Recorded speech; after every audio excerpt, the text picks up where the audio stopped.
Audrey Hope is a trauma therapist and spiritual expert. She uses past life regressions to give us the ultimate healing. You will hear her story, you will hear her vision, and why she's the ultimate outlier. Welcome to Outliers TV. Welcome to Outliers TV. Welcome to Outliers TV. Welcome to the show. Yeah. With Jorge. Hello, and welcome to Outliers TV, our podcast about innovators changing our world. And today we have the beautiful pleasure of being with Audrey Hope, trauma therapist and spiritual expert. How are you? It's so wonderful to meet you, George. It's so wonderful to meet you too, our dear guest. We've been having a really great, beautiful chit chat before, and this is going to be a good one. I know it. I said it first. Oh, this is going to be awesome. Let's get ready. All right, Audrey. Before we start every episode, we start with a question, and the question is, why you, why now? Why you, why now, Yeah. why this? Yeah. There's no choice. I really, truly feel I was chipped as a child, and I had this deep knowing in my heart that I was here for bigger things. And everything I ever had to do was to get ready, actually, for this time period that we are now in. It is here, and everything we ever waited for is now, and we are the ones we have been waiting for. I love that, and I feel that too. Yes, we've crossed into the new timeline. When did we And cross?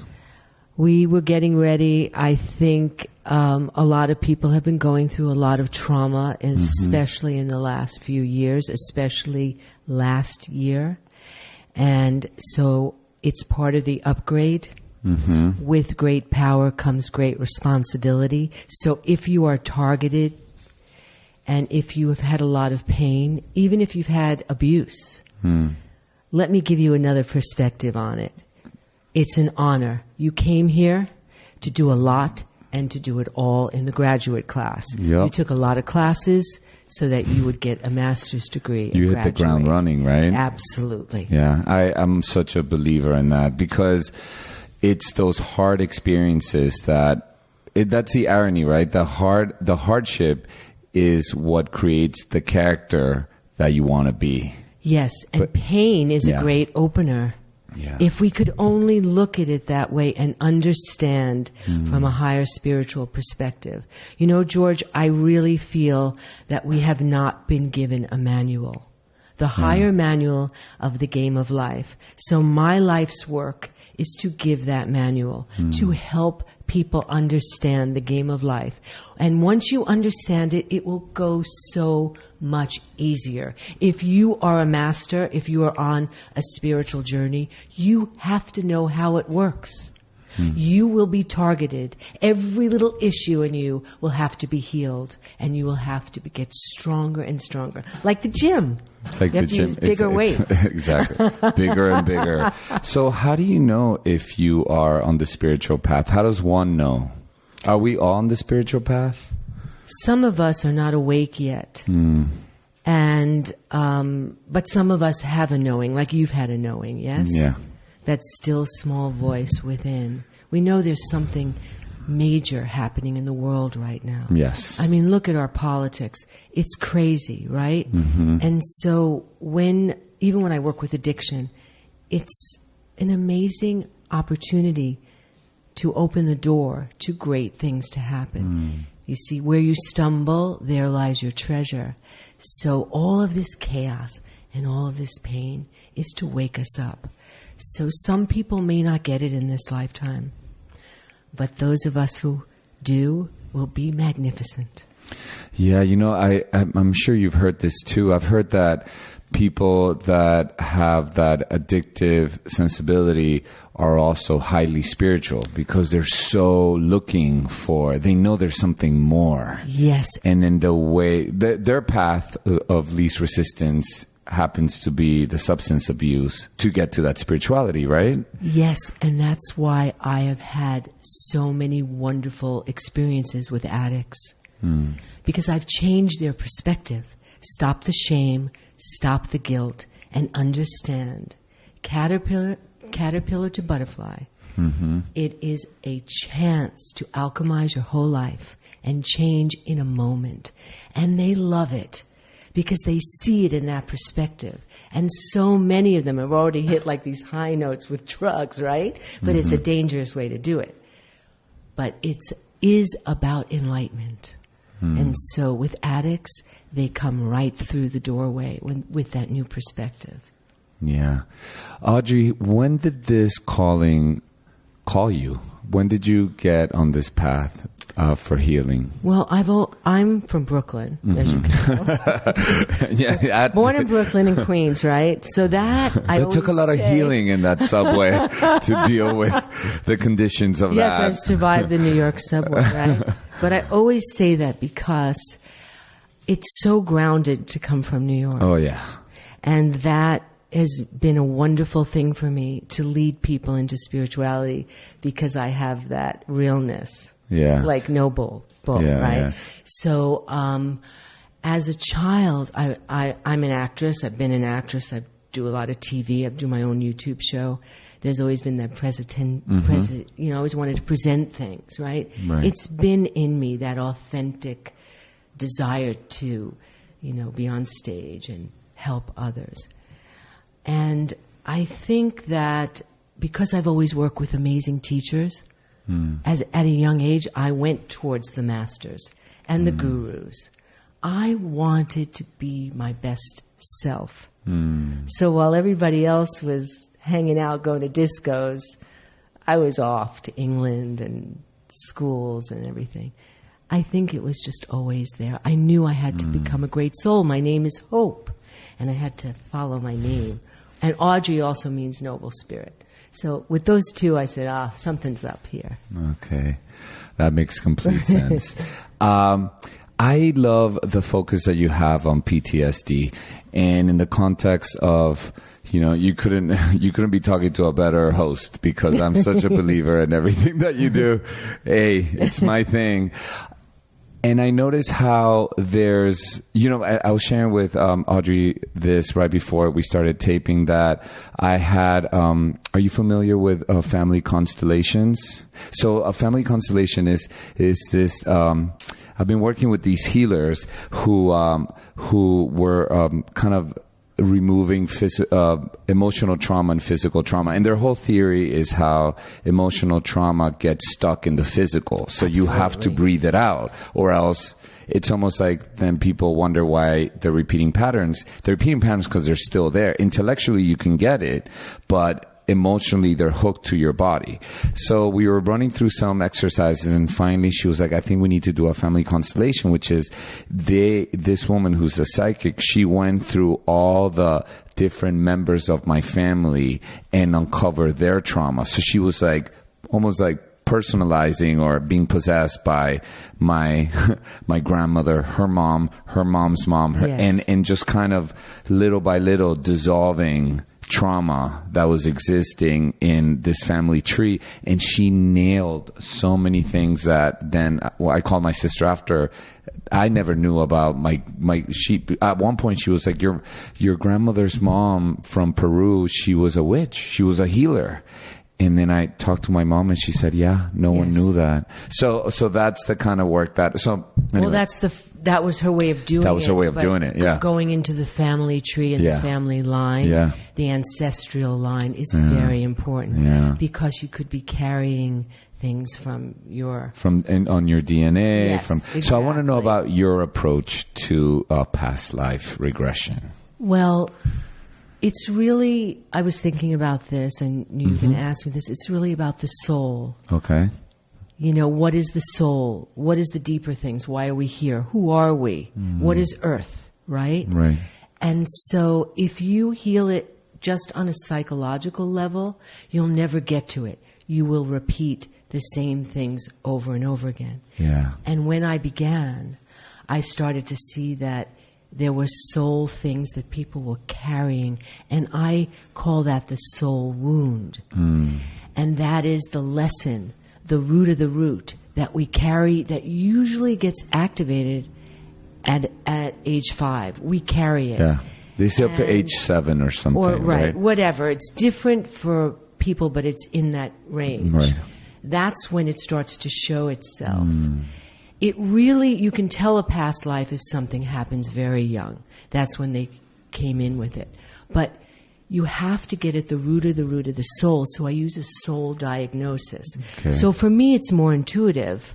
Okay. I sort of get a read. I get a computer, something appears, and I hear it, and I put it together, and I bring back to that soul root.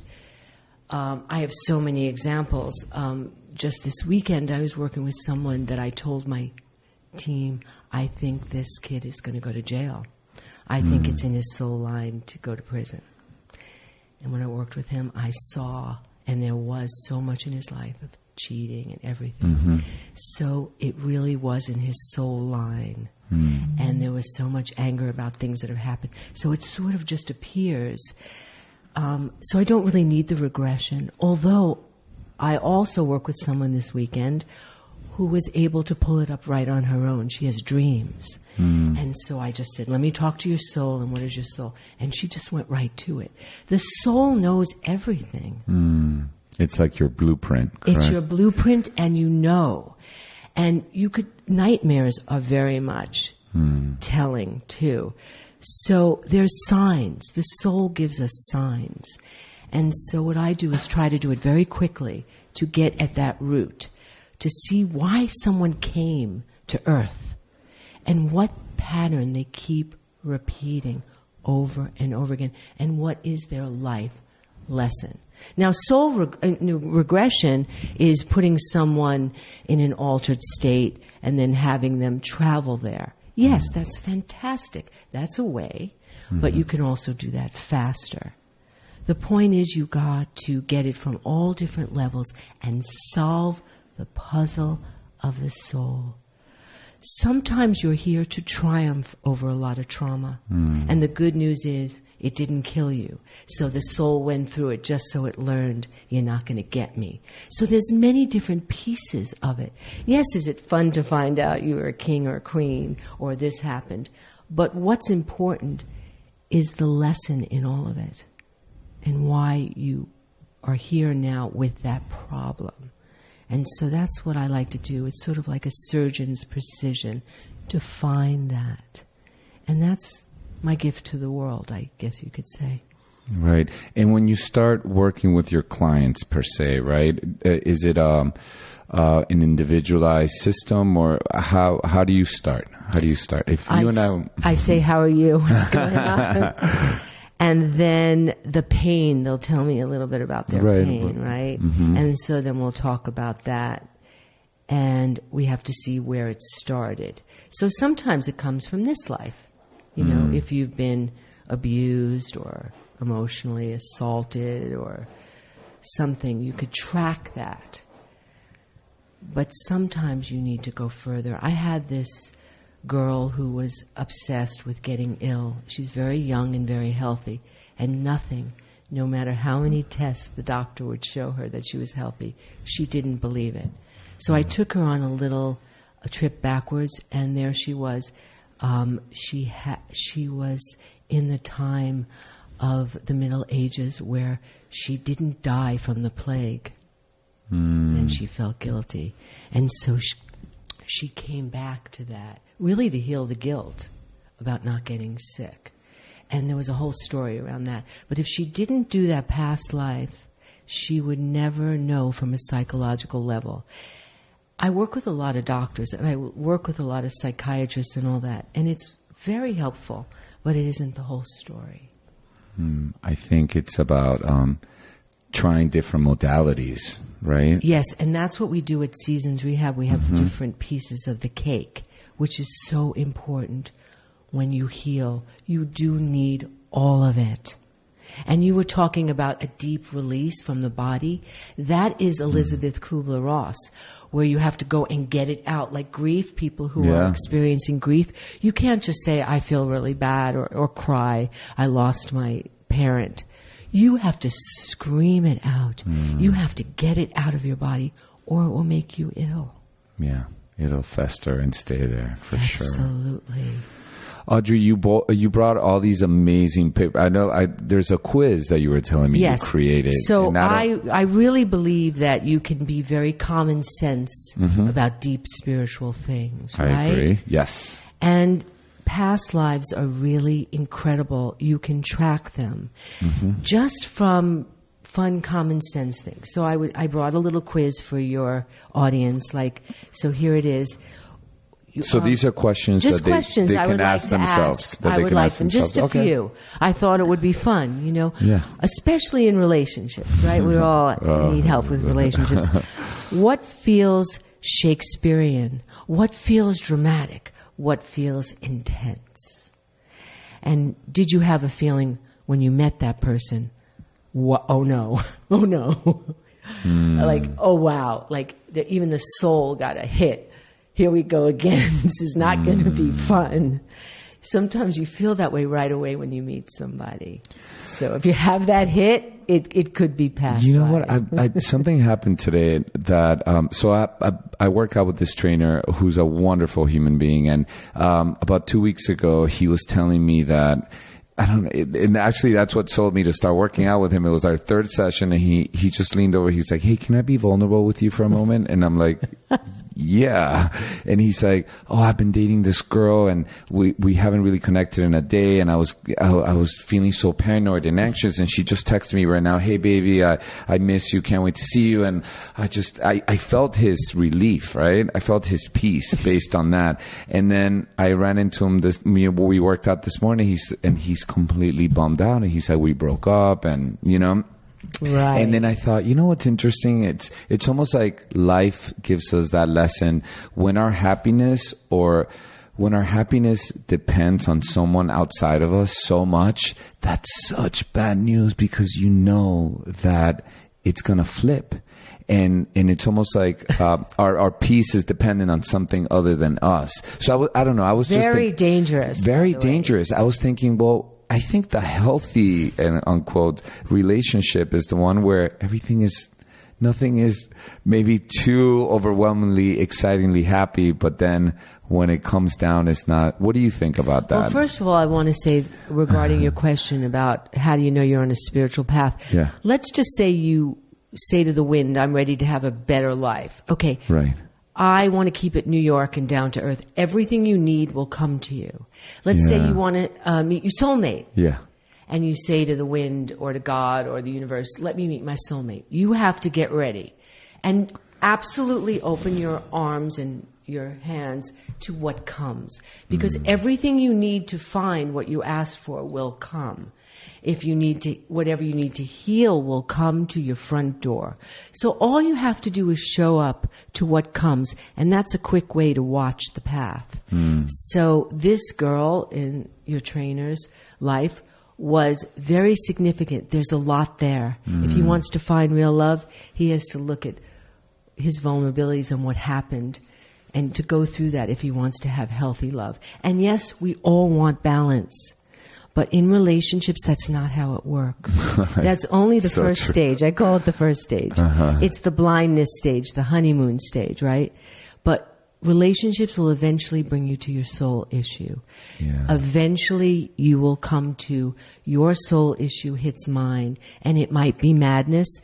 And another thing is, if you had the manual to know that that happens, you'll bear it and heal. Don't run from what is difficult. Stay with it and ask the question, like a mirror, what is this bringing me to heal? What do I need to heal from this person? Because relationships are madness. And we all play a game that on Facebook and all the social media. It's so wonderful, but only when you do what I do you get the truth. It's madness. People are holding stories that are just unbelievable, and it all looks so good, but it's part of it. A lot of women I've been working with have a lot of rage too, and they just hold it in. They're not supposed to rage. So relationships get messy. It's part of it. Absolutely. Yes. You don't want to stay in anything that's not treating you well. That's a boundary. I will never let anyone treat me badly if it gets really ugly. But in marriages and when you're with your soulmate, sometimes they say, oh, you poor thing, you met your soulmate. Because stuff is going to come up to bring you into the diamond, like pressure to become your best self. And relationships are a quick way to do it. You can do it alone or you can do it with someone. But you have to do it. We all have to do this work. And what do we do as a society? We run. We don't even want to talk about death. It's so scary, right? Yeah. We pop a pill, right? Yeah. But if again you knew, wherever it's painful, stay. It's a karmic point. Stay in it and figure it out, because if you run, it's only going to come again. You'll meet the same relationship over and over until you figure it out. So it's almost like we have to become trees, neutral to the others and outside, and to become masters. And we have to see what affects us. And that's our work. Why does this throw me off my light? And look at that and find the answer to that. And that's your work on the spiritual path. You see? To investigate what it is that gets you off your balance. And do you think the goal is for all of us to, because obviously, listen, everything has a beginning, middle, and end, right? Relationship stages in life. Should we all be in the activity of pursuing relationships, or is it okay for some people to just say, you know what, I don't want to do it anymore? And is that the best thing for the soul, or is the soul then not going to learn enough because they're not pursuing to be in a relationship? Well, if you ask to have a great life, like I say, and to be on this path, you can be alone or with someone. Yeah. It's going to happen. Yeah. You're not controlling to get tougher. You're going to have to get tougher and tougher and tougher. I've been on this path a long time, and I'm pretty used to the knocks that get me, you know. And because, like I say, with a lot of light comes the opposite. Yeah. And I think it's just to make me stronger. And that's how it works. It's a mastership program. And so it really doesn't matter if you decide to do it alone or with someone. You're not going to be, especially now in this time period, and let me say this as an absolute declaration, no one is getting away with anything. And like my friend Lisa says, everyone has to pay the check. This is the time of paying the check. Tell us a little bit more about the time, because we were talking about it before the interview, the time to pay the check. What's happening in the consciousness right now that is forcing people to wake up? Well, you heard of the age of Aquarius? Yes. And you heard of the golden age? Yeah. The prophecies in the Bible? Yes. The prophecies of the masters? Mm-hmm. Well, we are in a crazy time period. In India, they call it yugas. There's certain cycles we go through. Well, let's just say we're on a mission to bring in the new earth.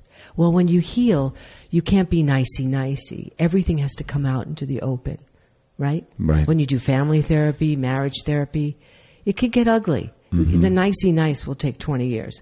We got to get to it. So that's what's happening on the earth. Listen, I am nothing airy-fairy about me. Just look. What do you see? Brooklyn. Everybody is just crazy.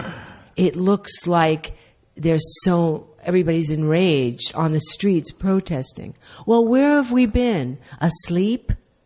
How did we let the earth get to this point? So it's wake-up time, and we all know it, and we have to fight for it. But let me say something really good. Earth is sacred. America is very sacred. This is sacred land. You don't mess with sacred land. So we're going to win. The light is going to win, but we all have to rise up to it. And we all feel that.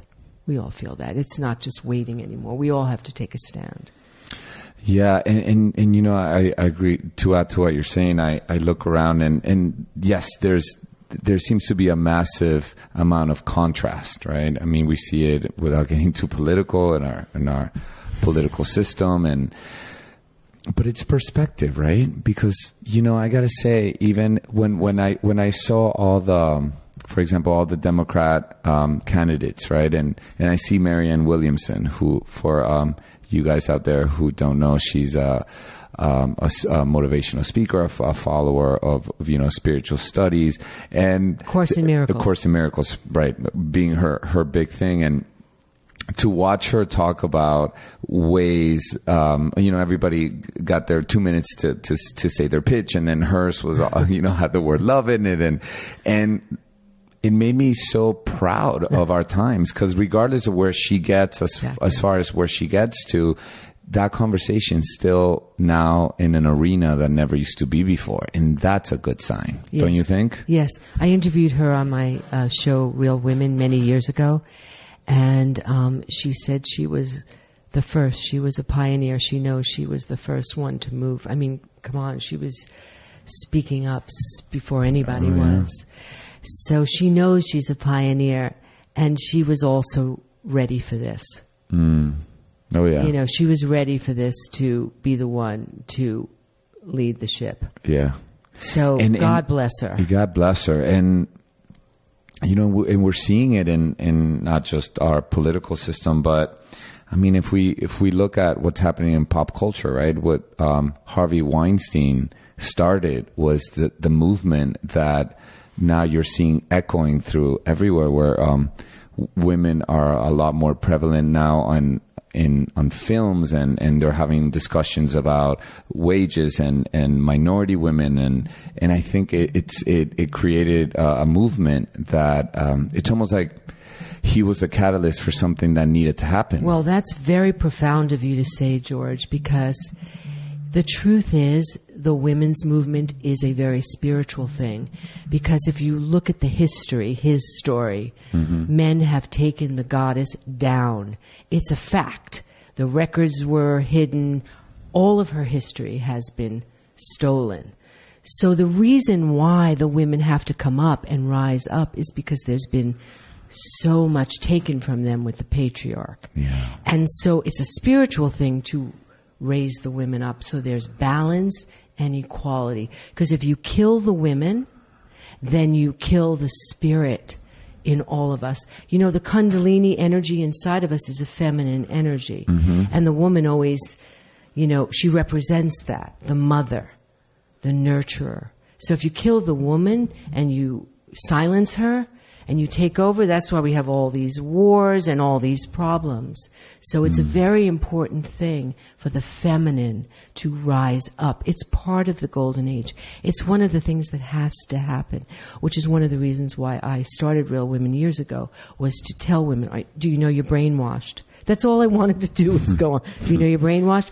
Because you are. Some of them don't even know. And also, for all of us, we've been brainwashed.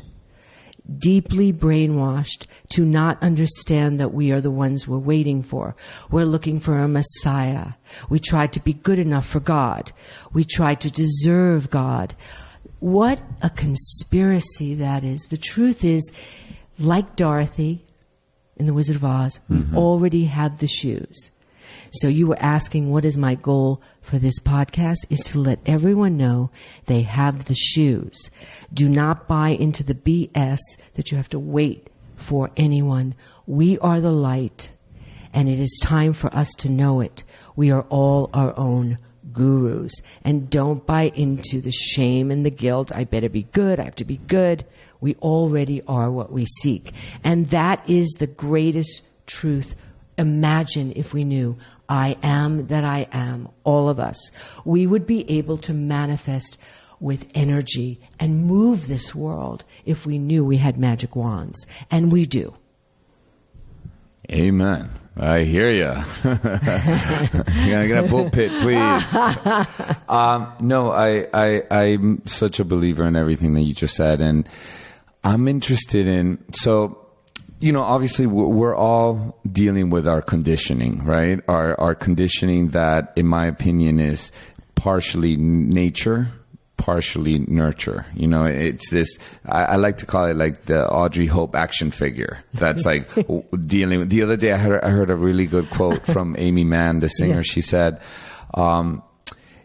80% of a human interaction, like our interaction, 80% will be trauma and 20% will be what's actually happening here. So we come in like fully loaded with our baggage, and I'm going to hear everything that you're saying through the interpretation of my filter, as you will hear everything that I'm saying through your filter, and just 20% will hear. 80% will be our conditioning. Whoa. So how would you advise somebody, in your experience, what would be the most effective way that we could give ourselves a break? Okay, so the higher the spirituality, the more kindergarten it is. Right. Okay? So the more Walt Disney it is. Yeah. So we got to simplify everything. You were just saying we come in with the trauma, with the luggage, with the baggage. Here's the thing, when you work with the soul, that is exactly how you have to look at it. I am carrying all this baggage and all this trauma. Okay, it is time to leave it outside the door. You simply have to, with your I am power, I am now letting go of the baggage in this time period without waiting 20 years. You can look at all the suitcases that you have. You can open them up and you could say, I'm done. I am now getting rid of it. It is a powerful decree and decision that I don't want it anymore. And that is how we heal. All healing is a decision. I am now deciding to get rid of it. You see, the secret of healing is to not divide against yourself. If you reduce everything down, what happens in sexual abuse? It's horrible, right? And we can go to therapy and look at what was done. But the spiritual problem is that you left yourself. And so you need a soul retrieval to get that back, because nobody gets to take that. So we do not want division in the alignment with the self. And that is easy for people to see. They can see where they lost themselves, where they gave their energy away and who took it. And then they can retrieve it back. And that is a soul retrieval, and that does not take long. So we don't have to walk around as these traumatic beings. And it is not what we should be doing. We should be using fire and burning up things now and moving into our power as fast as possible to be superheroes. Really, truly superheroes. So the first thing to do is to decide, that's it. I am healing. And yes. do you think that kind of goes back to like the reticular activating system? It's almost like you make a decision to heal, and then almost like the universe starts to conspire and starts like, you'll call, I'll see a sign. Yes. Maybe I'll get into an altercation that shows me what needs to be healed. Right? Yes, let me give your viewers a real trick. The secret to healing is to spin the chakras. Okay. How do we do that? Okay, so we have 7 chakras. Right. Roy G. Biv. Starting at the bottom, the base of the spine. Red.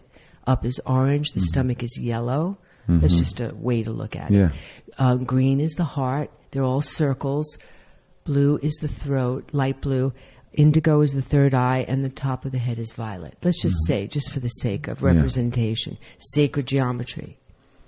In order to move into and activate healing, we have to know we are light bodies like a computer. We have to spin the chakras. It is all we have to do is turn it on. You know how you decide to turn on a light switch? Yes. We have the ability to turn on our chakras through a decree. I am now commanding my chakras to spin. Okay? Faster than the speed of light. From the base up. It spins and it creates that coil. That coil up in the body spins through the kundalini, which is the spine, and activates a light field called the Merkaba. If it spins, you are in divine energy and you are connected.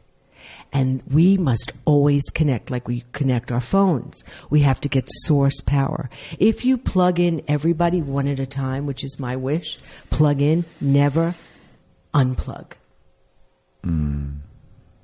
Imagine a world where everyone is plugged in to divine light. You cannot brainwash them. Right. And what's an activity that one can do to stay plugged in? Just to imagine a cord from the sun above your head, drop it down, plug in. I am now connected to source energy. That simple. That simple. Great. As like you plug in your phone to get it ramped up. We have got to plug in. The problem is so many things in life cut us, take us down. And that's our work, to look for the places we get cut off and to replug. So that's what it is. You know what happens with addicts? They're so much in shame. And do you know that alcohol and drugs sometimes saves their lives?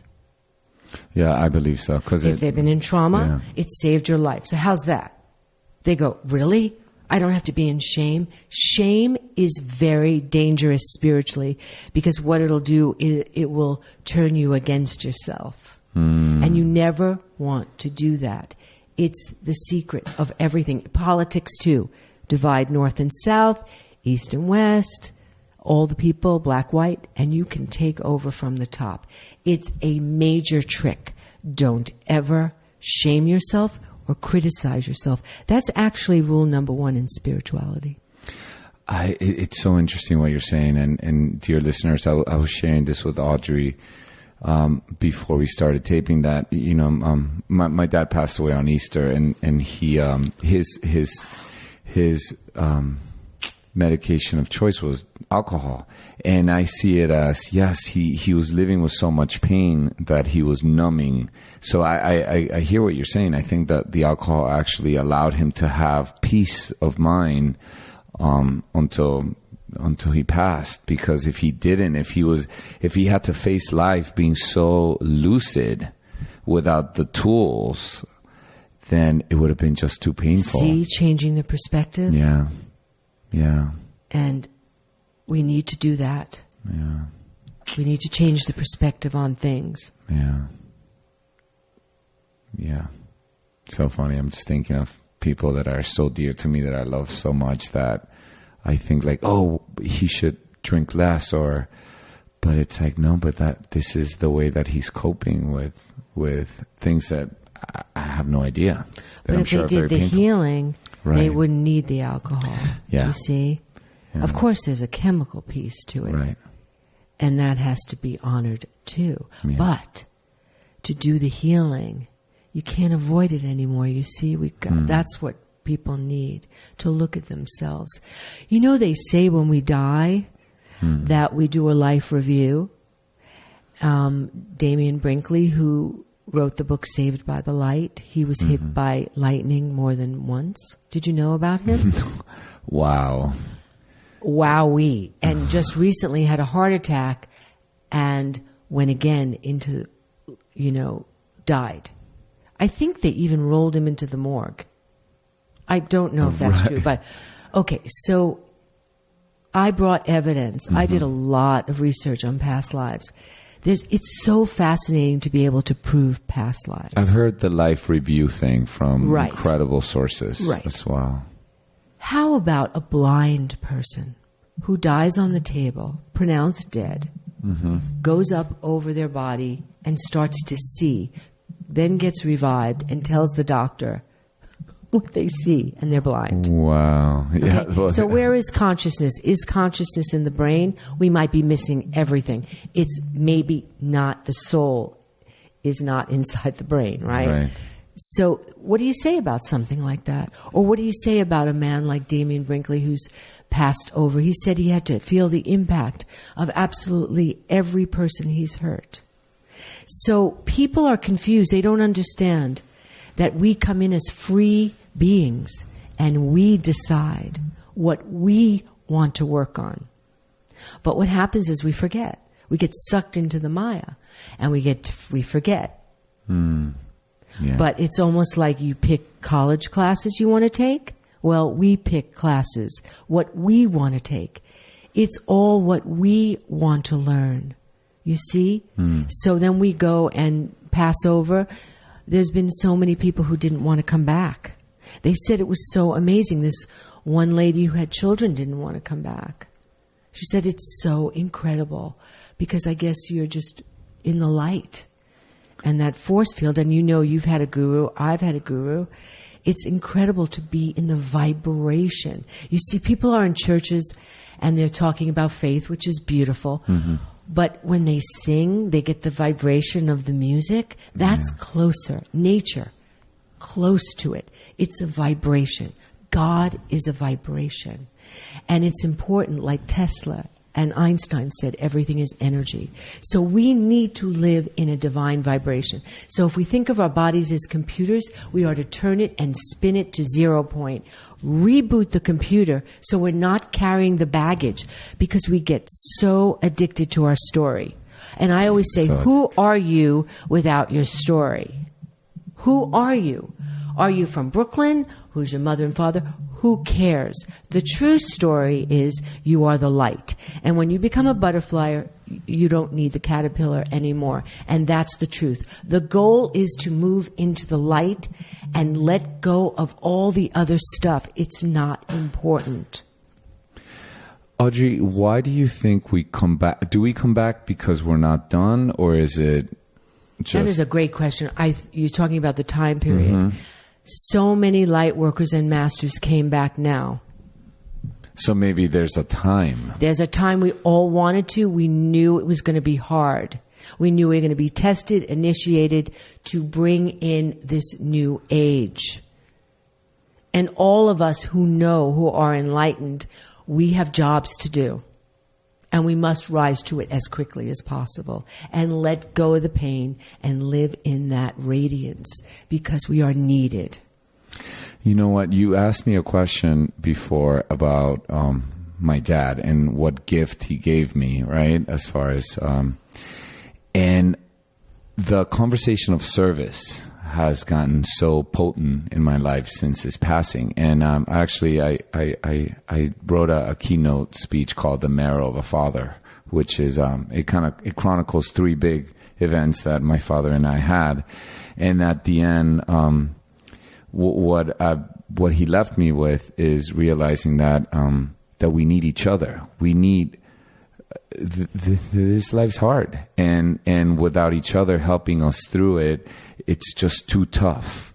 And I think I experienced all that from the support of the people around me, from the nurses that he had, from everybody, and it's rebooted and recalibrated my spirit to realize that I'm here to serve. I'm here to help people have a lighter path and a lighter travel. So I think what you also need to read the markers of what's happening in a life. Markers. If you work with animals, I work with animals a lot. Animal totems. It's great. It's so much fun because there's a secret of each kingdom and there's a secret of the animal kingdom, which I'll tell the viewers if you're interested.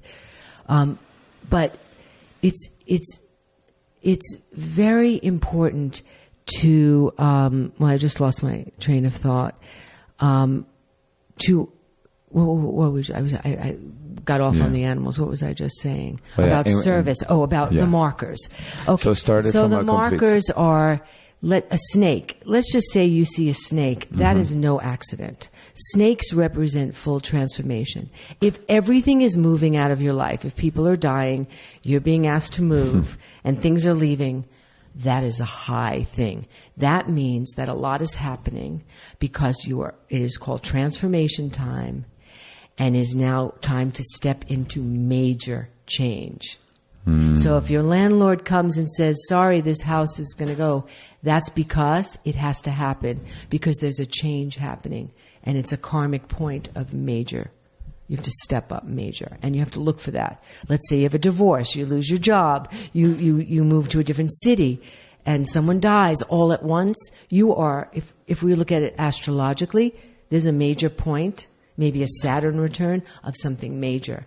And from what I hear from just talking to you, something is happening with you to move you into great things, to be a speaker, to whatever it is. It really is. And those are the signs. Yeah. No, I 100% I believe you. I've been feeling and experiencing a lot of that shift. And yes. And but I think it's such a valuable thing to share with the audience, because I think that, you know, everything's changing so fast. Technology's forcing new jobs to happen, old ones to die. And I think that we're all kind of in a state of a bit of a panic of, oh my God, everything feels so unreliable in a way. And it's a good reminder for everybody to just trust that there's a process, right? But the new frontier is inside. Yeah. Great for the technology, but the new frontier is the collective consciousness. That is the next step, inner power, and using it without being shy. I am a master. It's hard to say I am God. That would be like, whoa, blasphemy. Yeah. But for a second, understand what it would mean to move in that power place and use it. That's where we're at. Yeah. Not to be shy, to move with power, and to create the world that we need to without apology. I love that. How, one final question. What could be the first thing that people can do to step into their power, and or maybe if they're feeling a loss of power in one area, what's the first thing they could do? You know, it's funny. I wrote down a whole bunch of things. Okay. I don't know why, but I did. Okay. I wrote it because the question is, how do you step into spirituality, right? Yeah. Okay. So you have to, here it is, I wrote this. So you have to, first of all, you have to commit. Mm-hmm. You must want a greater life, like a man whose hair is on fire wants a pond. You must want it so badly, and you must know that if you commit to that, next step, you have to walk through fires of purification. Mm-hmm. Okay? And then you have to heal absolutely everything where you're weak. You have to surrender and begin again. And you have to stop putting yourself down. That's rule number 1. You have to stop putting yourself down. You have to make boundaries that are very powerful, which is stop lying. Starting now. Live in integrity, because integrity is the manifesting force to live in integrity. You have to clear your energy every single day like you shower. Clear, protect, and align your energy. You have to create a shield around you, 2 feet all around you. And so you're not a sponge to the earth. And if you're watching the news, you have to clear. I am now clearing the energy out of my body. You have to do that like you shower every day. That's of utmost Should we do it in the morning or at night? Both. Or just, okay. Both. Sometimes I'll do it after each client. Okay, just to kind of clean out If the you energy. are depressed, if you are feeling suicidal, I would ask your audience to see that could be energy. It's not necessarily you. It's just too much energy, and it needs to be taken off of you. So you have to learn the wisdom of energy, that sometimes it's too much. And if you just clear it and look at it, close your eyes, I'm now clearing it, you'll actually see mud and colors coming off of you. And that's a trick too. So those are the things, is to commit and allow and surrender and take what comes, and it will happen very quickly. This is not going to be a long time now. If you ask for it, you will get it. But you have to take what comes. It's a fast graduate class. I love it. Those were the best Cliff Notes I've ever heard. Audrey, what a pleasure to be with you. You're so beautiful, and I wish you such great happiness on your new life. Thank you. And right. I think a blessing from you goes a long way, so thank you. And how can our audience and how can everyone find you? On audreyhope.com, and I have a YouTube channel where I documented little nuggets because I wanted to give it to the people. Some are 3 minutes, some are, 7 minutes, and that's Audrey Hope now on my YouTube. And I made about 200 shows, and my love of spirituality and healing is in those shows. And it clearly shows here, I'm sure there. Before we let you go, I would love to acknowledge you. So on behalf of Outliers TV, myself, and the world, I acknowledge you, Audrey, for your beautiful heart, for your intention to really get this beautiful upgrade message to the world, so we all step into our power and we all realize how incredible we all are. And thank you so much for being with us today. This has been so much fun. For me as well. Thank you. Hey guys, thank you so much for listening in. And of course, we want to acknowledge you, the incredible listener. Don't forget to subscribe.